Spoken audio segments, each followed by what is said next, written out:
Hello everyone and welcome to another painting challenge video. Um, Sorry for the delay in this one, but we had a couple of different things kind of got in the way. But fear not, because we're back with another painting challenge video. And boy, this was definitely not an easy one, even though it may look like it at first glance. The theme for this month was called In Cover, and you had to take a miniature of your choice and a piece of terrain of your choice and somehow tie the elements together. But in addition to that, you also had to tie in the base. So you had the miniature, the base, and the piece of terrain, and they all had to be cohesive in some way, shape, or form. Which at first you think, oh well, that's no big deal because we use all those things at every single game that we ever play. But it's actually a little bit more tricky than it looks like. I can definitely attest to that, as because I didn't get to finish my entry for this month.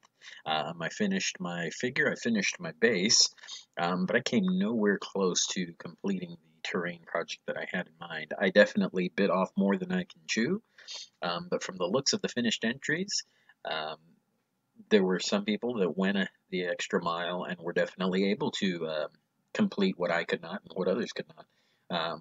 We did have a big turnout of people, but not everybody was able to finish in time. But that's okay, because in the end, it's still got people working on their projects, working on their terrain, which sometimes a lot of people kind of let fall by the wayside because it's all about the minis. But terrain is its own mini in and of itself, in a way.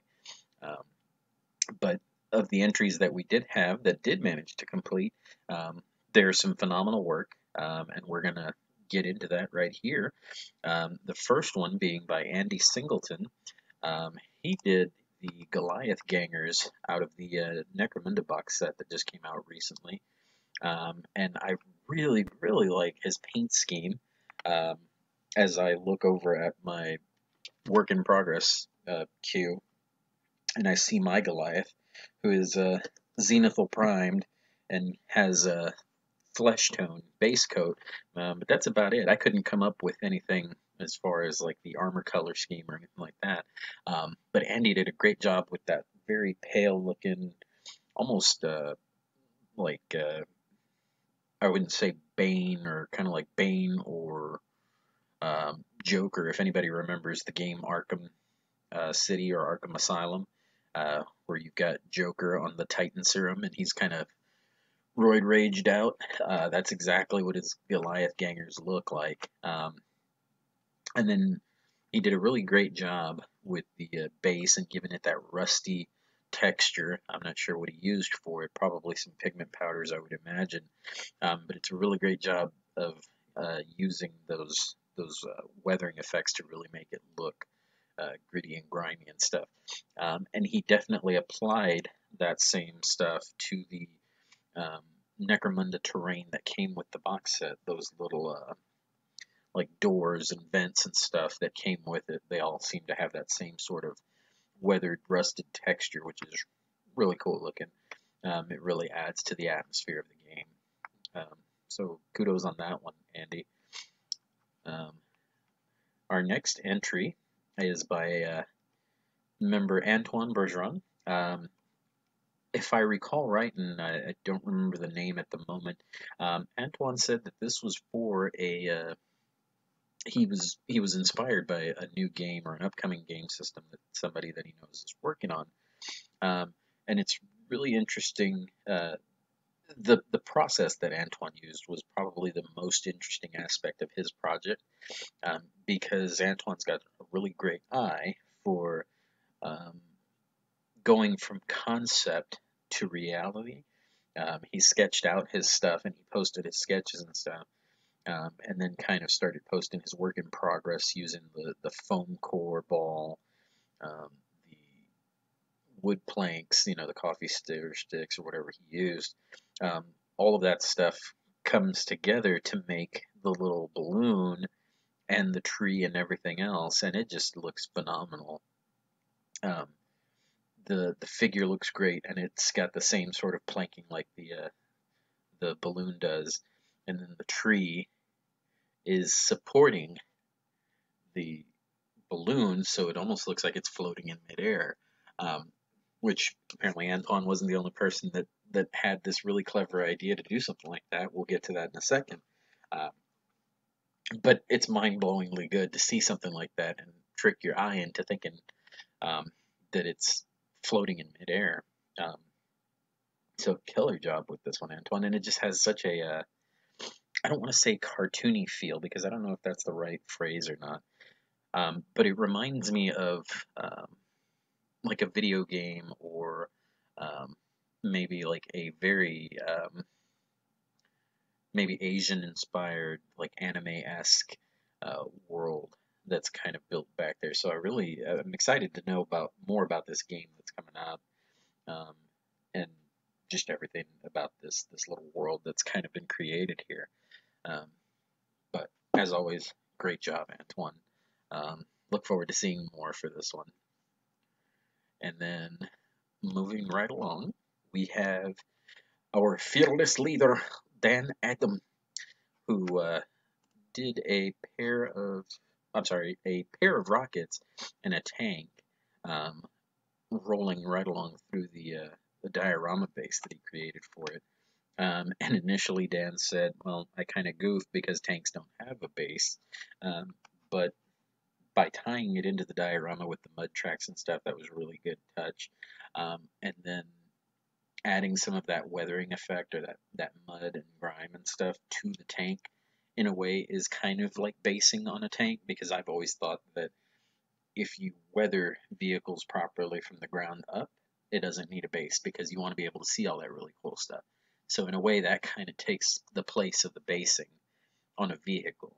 Um, Now, for smaller scale stuff like for Flames of War or for battle group and stuff like that, you're going to have stuff on bases sometimes, which is totally fine. Um, but for the 28 mil stuff, doing something like this is really cool because it ties it in. Um, and Dan's diorama is a really cool example of what you can do for a for like a tournament board, for example, or a armies on parade type thing, where if you want to be able to take your stuff to the tournament or to the venue or whatever on a display and really wow everybody, if you do stuff like this and you incorporate all those elements, it just really looks, the chips. It looks awesome, everything all together. So, great job with this one, Dan. Um, I think I'm definitely gonna do something like this with my Australians um, when I get around to getting some tanks for them. Um, but definitely for tying in even just infantry and stuff like that, because if you can tie all of the elements that are on the bases of infantry to your diorama board, then it just blends everything together. So, you know, really really great advice there. Really great strategy, rather, of what to do. Um, so let's move on to our next entry, um, which was by John Harrington, and it was a wizard on a magic carpet. And when John posted this picture of the completed work, because I hadn't seen, or I hadn't put it together that his work in progress of the plain foam was the same model. So when I saw the picture of the completed work where he's floating over the pond, my first instinct was to say, what kind of sorcery is this? How did the person get it to float over the water? I was thinking it was magnets, something out of uh, the catalogs where you've got these little toys that kind of float in midair because of magnetics, where they've got rare earth magnets that are pushing against each other to make something float. I was thinking it was something like that, and it was totally not that. It was just a piece of wire, again, some sort of support holding the model up over the water. And he was really clever with hiding it in the grass, the way that he did. So much so that I didn't even see it. And this isn't really a forced perspective thing either, um, because you could probably look at it from the other side and it would still look like it's floating in midair. Um, so I've never thought of doing anything like that, but I think I want to try it now because it looks really cool. Um, And it's not all that difficult. It just takes a little bit of planning to get creative with it. I have done something kind of similar with some like assault marines and stuff, where I've kind of plugged them in onto bits of base instead of using flying stands and stuff to make them look like they're flying. But nothing as crazy looking as this stuff that both Antoine and John have done. So I'm kind of wanting to do something now and explore some of the ways to use stuff like that. So just really inspiring work, John. Thank you for that one. Moving right along again to for our last completed entry, mind you. Um, we have Josh Schaub, who did a Reaper Bones giant, and then I'm not quite sure what the other figure is, but I do believe it's another Reaper Bones model, um, which all these figures are just so cool looking. But then you've got the look like the little halfling guy and the other warriors that are ready to face off against him. Um, and Josh did an amazing job with the giant himself and his base. Kept it very muted and stuff. Um, the giant is definitely not muted. He's very over the top and bright green, but it looks so cool. It looks like a giant orc almost, and then with that bright orange hair that he's got, it adds a lot of contrast. Looks like Blanca on a bad hair day, if anybody gets that Street Fighter reference. Um, and then the base diorama thing that he created for it, um, he kind of made these broken stones and broken walkways and stuff that look awfully similar to the stuff that's on the Giant's base. And it's all done out of, foam core board, but he carved it in such a way to make it look like the Giant's base, which was, I mean, wow, that was a lot of work that went into it. And the work in progress on it was just really, really amazing as it built up over time. You got to see the full effect. Um, and then when he completed the giant and did some basing grit and some sand on him too, that was really good. But then to tie everything together as well as he did, um, I think that it really created a scene. Everybody's bases are rimmed in the same color. All of the grass tufts and blends and stuff are really nicely uniform, so it all looks like one place. Um, and then even when he took his photos, it looked really blended together too, um, in the setting that he took them in. So that was a really great job with that one. And it's because of that um, that Josh Schaub is our winner for the month. I think Josh might have won one previously. I'm not too sure. But he definitely took the theme and ran with it. Um, this was just an amazing amount of work that went into it. And to be honest, it was a really tough call because the 5 of you that did finish, um, stunning work, you guys. Really inspiring stuff too. And that's what it's all about: is getting everybody to, kind of go, oh, hey, I haven't thought about trying that. Let me do that. Or, ooh, how did you do that? And then kind of taking it and going, well, I'm not going to do that, but I'm going to do this, which is kind of like it.